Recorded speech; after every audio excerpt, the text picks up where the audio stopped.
Deputies, when they arrived inside the house, they noticed that the children were malnourished. It was very dirty, and the conditions were horrific. David and Louise Turpin, the parents of 13 kids, 3 boys and 10 girls, ranging from 2 years old to 29 years old. In 2018, it came to light that the Turpin couple were involved in one of the most gruesome cases of abuse and neglect on their own children for a period that lasted decades. Their heinous acts include strangulation, imprisonment, and neglection of their basic needs like food, proper hygiene, and education. In order to understand properly who the couple are, we must first take a look into the life of each of them prior to meeting and getting married. David Allen Turpin. David Allen Turpin was born on October 17, 1961. He is a computer engineer who graduated from Virginia Tech and worked for Lockheed Martin and Northrop Grumman, two of the biggest defense companies in the world, retiring in 2012. As a child, he grew up 40 miles outside of Blacksburg in Mercer County, West Virginia, and attended the same high school as his future wife, though he was 8 years older. The 1984 yearbook lists him as a senior electric engineering major and as a member of the Electrical and Computer Engineering Honor Society, Eta Kappa Nu. He was quiet, nerdy. He was a good student. He tended to dress well. Sometimes he would wear a bow tie. And Louise, on the other hand, lived a childhood of suffering based on what her sister Teresa told the Daily Mail. Louise Ann Turpin, or Louise Ann Robinette, prior to getting married, was born on May 24, 1968 in Covina, California. Louise's sister Teresa Robinette told the Daily Mail that their mother Phyllis sold the two girls to a wealthy pedophile who would routinely abuse them. He would slip money into my hand as he molested me, Teresa recalled. I can still feel his breath on my neck as he whispered, "Be quiet." We begged her not to take us to him, but she would simply say, "I have to clothe and feed you." Louise was abused the worst. He destroyed my self-worth as a child, and I know he destroyed hers too. It should be noted that I couldn't find any evidence confirming or denying what the sister claims, or even any other information on her childhood. There was sexual abuse by a family member, a close family member, not our parents. We were not allowed to talk about it, and I'm not making excuses for my sister, but I think that may have been an underlying issue. I remember they were really strict on the oldest daughter. Like, they wanted her in her room a lot, and they would let her come down and eat meals. It used to bother me because before she sat down, she had to get permission, and I just felt like maybe I shouldn't pry, maybe I shouldn't question her parenting. It was almost like she didn't want me talking to the kids, and they weren't allowed to talk to me without permission. She always seemed to be in control, but there was always looks between them, and he was always sitting back watching. I was told I couldn't make phone calls from their phone. I wasn't allowed to have anybody over. I wasn't allowed to tell anybody where I lived. I wasn't allowed to talk to anybody or hang out with anybody. And if I wanted to do those things, I had to leave and find another place to go. I'd get in the shower and I'd lock the door. And Louise would unlock it with a coat hanger. And they would both come in there. They wouldn't leave until I got out of the shower, and they made me get out of the shower in front of them. For instance, Louise was really, really protective over me growing up. That's why I was really shocked. I always thought she'd be the perfect mom. So the person that She's 8 years older than you. Yes. Mm-hmm. So the person that abused us, when we would come in contact with this person, she would push me out of the way if they asked for a hug or anything. And she would always block me and him. Yes, a very, very close family member that we should have, I'm sorry, it's okay. We should have loved and trusted. He abused my mother and sexually abused my mother. And then me and Louise Elizabeth and a few of our cousins in the family, that was a situation that was ongoing for me and my sisters, only because my mother had so much abuse in her life. I think that her mind she was still going through it as an adult. And my mother still took us around this person a lot. Including Louise, and some people believe including Louise. That may have played a role. The couple met each other at Princeton High School in Princeton, West Virginia. The couple married in Pittsburgh, Virginia in 1985 when David was 23 years old and Louise was 16 years old. The Turpins are Pentecostal Christians, and as a part of their belief, the couple had numerous children, 10 daughters and 3 sons, between 1988 and 2015. And in an odd twist of events, the couple later experimented in swinging. They were experimenting with different religions, and at the time she told me that her and David, that the older children were helping her take care of the younger children, so her and David could kind of sow those wild oats that they didn't sow when she was younger. So they had called me the first time they ever went to a bar. She called me the very first night she was drunk. She was very giggly, and I'll never forget, she, shortly after that conversation, called me and told me that, and I'm, like I said, maybe an exclusive conversation between me and her. I don't know, she may have told somebody else, but it was a very weird thing to me that I would never do. What'd she do? She told me that her and David had met a man online from Huntsville, Alabama, and that they were on their way there to meet him, and that she was going to sleep with him, and that David was okay with that. All I know is that, because I told her I thought it was a mistake, that this was not, and all that I know is that it did happen. She went to Huntsville, Alabama. David dropped her off. She met this man at a motel, slept with him. And what makes it even worse and even weirder is that exactly 1 year to the date of the anniversary that she did that, David, she called me and thought it was funny that David was taking her back to the exact same hotel room, the exact same hotel everything, the exact same bed that she slept with this man in, so that David could sleep with her in the same bed.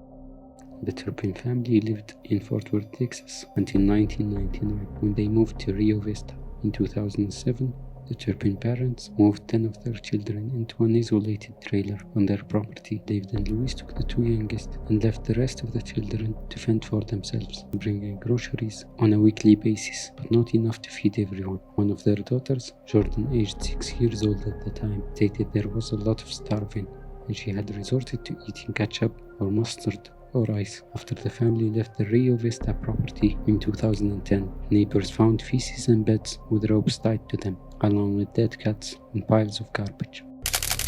These pictures show one of the Turpin's Texas homes years ago. Grime smeared on the stairwells, human filth on the floors, scratches on the backs of doors and walls that the new owners had assumed were made by animals. In 2014, the Turpins moved to Paris, California. Neighbors reported that the children were silent and less spoken to, like children whose only defense was to be invisible, would skip rather than walk, and appeared malnourished and pale. One of Louise's sisters later said that David and Louise refused to let her see the children, and another sister said she had been concerned about the children's weight. But Louise's aunt said the family picture posted on Facebook had made her think that they were one big happy family. The children did not spend all their time in captivity. Photos emerged of the parents and all 13 children visiting Disneyland. The boys and girls were dressed in matching Disney t-shirts. David and Louise had an affinity for Disney and for the park. The vanity plates on the couple's 2 cars were D-Land and DL forever. David and Louise had been planning to move the family to Oklahoma at the time of their arrest. Jordan overheard her parents speaking about the move and decided it was time to sum up the courage to do what she had. Louise actually started dating him at 15. My dad didn't want her to because he was so much older. Eventually, when Louise was only 16 and David was almost 23, the couple ran away together. Elizabeth says police found them several days later in Texas. Louise's parents decided not to pursue charges. The couple then got married. It was 1985. The details of what specifically happened to the Turpin children, including the specific instances of abuse and neglect they endured, are not available to the public. To protect their privacy and well-being, and to avoid further traumatizing the victims. It is common in cases of child abuse and neglect to withhold specific details to shield the identity and emotional well-being of the victims, especially when the victims are minors, which in this case most are. However, a general idea of what the children went through does exist. The story of the Turpins came to light after 17-year-old Jordan escaped and called the police. More details on that later.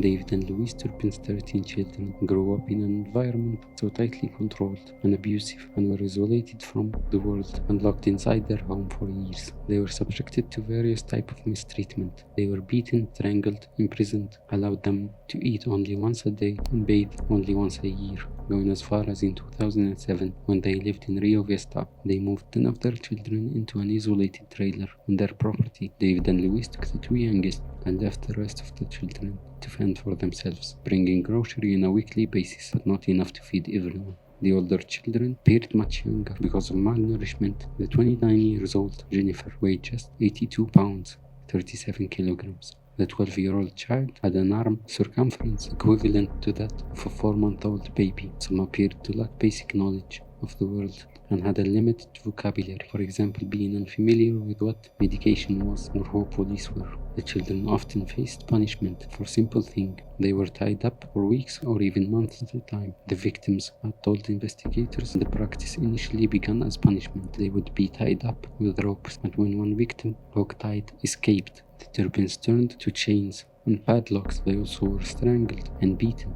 for playing in water by washing their hands above the wrists. The children were frequently left to lie in their own waste, unable to use the toilet while chained, and were allowed only one shower per year. Deprived of food, they were taunted by their parents with apple and pumpkin pies they could see and smell but never eat, and brand new toys in unopened packages scattered around the home, and none of them had seen a doctor in more than 4 years, and none of them had ever been to the dentist as a result of their isolation. The children lacked a basic knowledge of life, had limited social interaction. They were not allowed to have friends or contact with people outside their immediate family. Their isolation contributed to their inability to seek help or escape from their abusive situation. To keep the alleged abuse hidden, the family slept all day and awoke at night, with some neighbors saying they could see the children marching on the second floor of their home in the middle of the night. Did you ever actually see the kids yourself Yeah. outside? Not outside, but I'd come home at anywhere from 12:30 to 3 in the morning. Is the kids marching between those two rooms up there. At 12:30 to 3 o'clock in the morning. That's when I get home, and that's when I would see them. And how long would they march back and forth for in single file? Hours. David and Louise set up a Sandcastle Day school in their home, registering it as a private K-12 school with the California Department of Education, so the children rarely had to leave the house. They had very little exposure to the outside world and did not receive a proper education. Some of the older children had difficulty with basic arithmetic. Authorities say that the Turpins' abuse of the children increased when the family moved to California in 2010. When one son went to college, Louise Turpin would accompany him. She would wait outside the class for him. The Turpin gradually distanced themselves from Louise's family, with Louise even skipping her mother's funeral in 2016. She said she had a bad feeling about coming. When Louise last talked to her half-brother, she said she was busy with homeschooling and she and David were looking to buy a school bus because their 15-seat van wouldn't fit the 14th baby they wanted. Neighbors also talked about the weird behavior they witnessed, saying they are stunned with each new revelation, wondering how they could have missed the evil taking place in their quiet street. They were a little odd, but I didn't see anything to call authorities for, says neighbor Wendy Martinez, 41. When neighbor Kimberly Milligan, 50, and her son saw 3 Turpin kids putting up Christmas decoration in 2015. They were taken aback by the interaction. We said, the decoration looks so nice, and they froze, like when young children want to divert the threat. They think they can pretend to be invisible. We got instantly that we were scaring them. It was the last time the family put out the Christmas lights. Neighbor Glenn Valdez says that many on the block were unaware how many people lived in the house. He thought there were only 3 girls and 1 boy. That's all I saw. Another neighbor tells people that she noticed a couple of things missing from the Turpin family routine. I never saw them get a ton of groceries and bring them in with 13 kids. I never saw one person visit. To me, that is weird. Age. I live in a family of 15 people, and my parents are abusing. They abuse us, and my 2 little sisters right now are chained up. And how many of your siblings are tied up? 2 of my sisters, 1 of my brothers. How are they tied up, with rope or with what? With chains. They're chained up to their bed. The reason I ran away from home was because the chains were making places on, and they will wake up at night and they will start crying, and they wanted me to call somebody and tell them. And so I wanted to call y'all so y'all can help my sisters. Okay, so you're just around the corner from your house, is that right? Yeah, I think. I'm not sure. I've never been out. I don't go out much, so I don't know anything about the streets or anything. We live in stilts, and sometimes I wake up and I can't breathe because how dirty the house is. When was the last time you had a bath? I don't know, almost a year ago. But sometimes I feel sore and I wash my hair. I don't know much about my mother. She doesn't like us. She doesn't spend time with us ever. Who takes care? Mother does buy food for us, so she feeds us, but we never talk. They were afraid that anything that they got was going to be taken away. Mark Uffer is the CEO of the Corona Medical. Deputy. Hi. Yeah. Which one? Okay. Hi, how old are you? Now, I had to make sure that if I left, we wouldn't go back because Deputies found the 12 siblings. What were the conditions that they encountered in that house? Conditions are absolutely deplorable. It smelled as filthy. It's clear that some of the victims, when they're chained, are not being taken to the bathroom to relieve themselves. The Turpins were charged with 12 counts of torture, 12 counts of false imprisonment, 7 counts of abuse of a dependent adult, and 6 counts of child abuse. David received an additional charge of a lewd act on a child under 14. They both pleaded not guilty and were held in bail, which media reported was set at $9 million for Louise and $12 million for David. David was eventually charged with perjury in relation to affidavits he filed with the California Department of Education over the years, in which he asserted that his children were being educated in a private school. Louise's attorney requested Louise be placed in a pretrial diversion program for mental health treatment due to diagnosis of histrionic personality disorder. The judge denied the request on the grounds that Louise posed a risk to the public. The crimes the Turpins were charged with committing happened from 2010 to the time of their arrests in January 2018.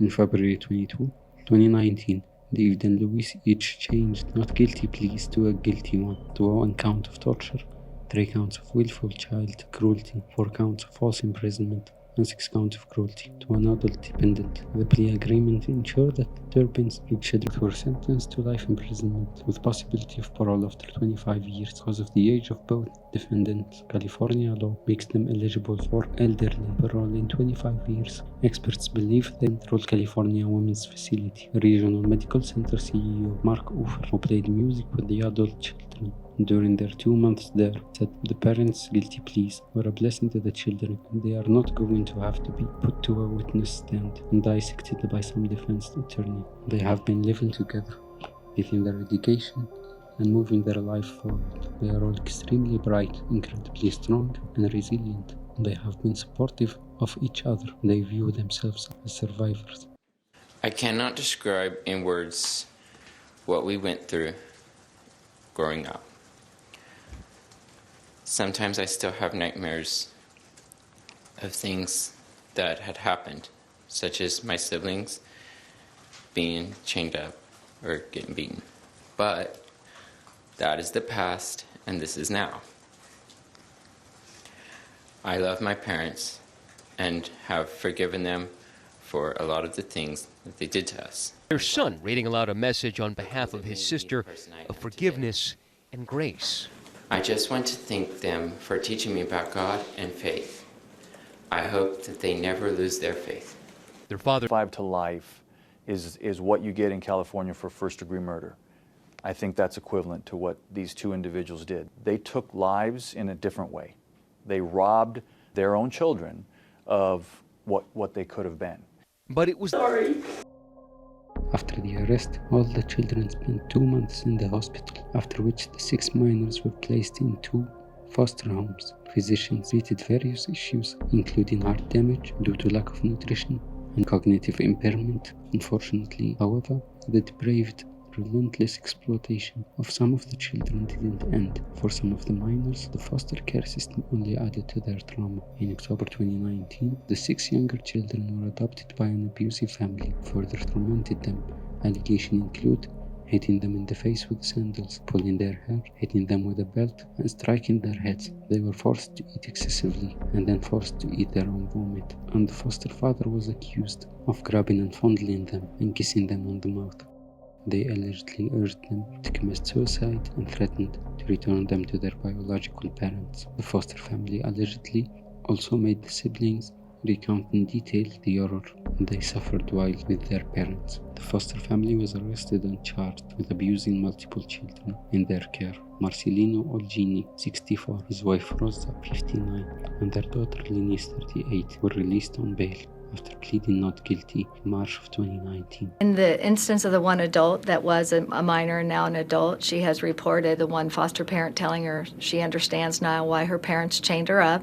The comment was egregious. Several Turpin children remained in that house for 3 years while the alleged abuse took place. On the brighter side, several non-profit agencies, including one founded by Jessie Lee Dugard, who was famously abducted as an 11-year-old in 1991 and held captive for 18 years, have raised a substantial amount of money on their behalf. But then that causes some difficulties, because you can't just give someone a substantial amount and expect them to know what to do with it. Success, plus a lot of them are on governmental assistance, and you would lose that assistance if you obtain that amount. And so it's not that easy. It's a very difficult situation.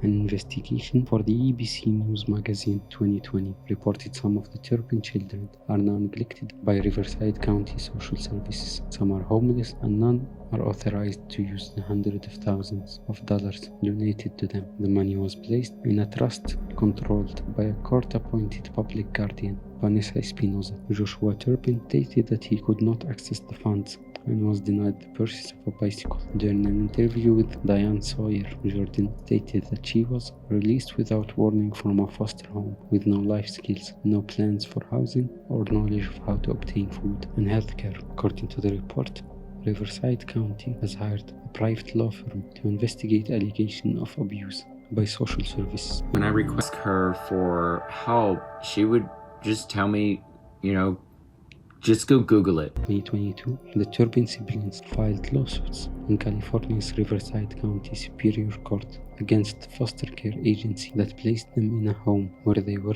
allegedly subjected to further abuse and neglect. 2 nearly identical lawsuits were filed, with one representing the 2 older siblings and the other representing the 4 younger siblings. Riverside County Foster Family Network and Child Net Youth and Family Services were named as defendants in the lawsuit. Latest details of what happened to the children include: Jordan is supported by a great team around her as she restarts her life in Southern California. She has a terrific following on social media that boosts her morals and helps fund her life. She's also heavily involved in modeling, and she's just a very sweet and strong person. Jennifer, the eldest, is an inspiring nurse. 3 of the Turpins are taking college courses, and several of their younger siblings remain in foster care. Their rehabilitation remains a work in progress more than 5 years after their freedom, with trust of others remaining a crucial obstacle. It will be a long road to mental and physical recovery for the 13 Turpin children, as their parents spend the rest of their lives likely in prison.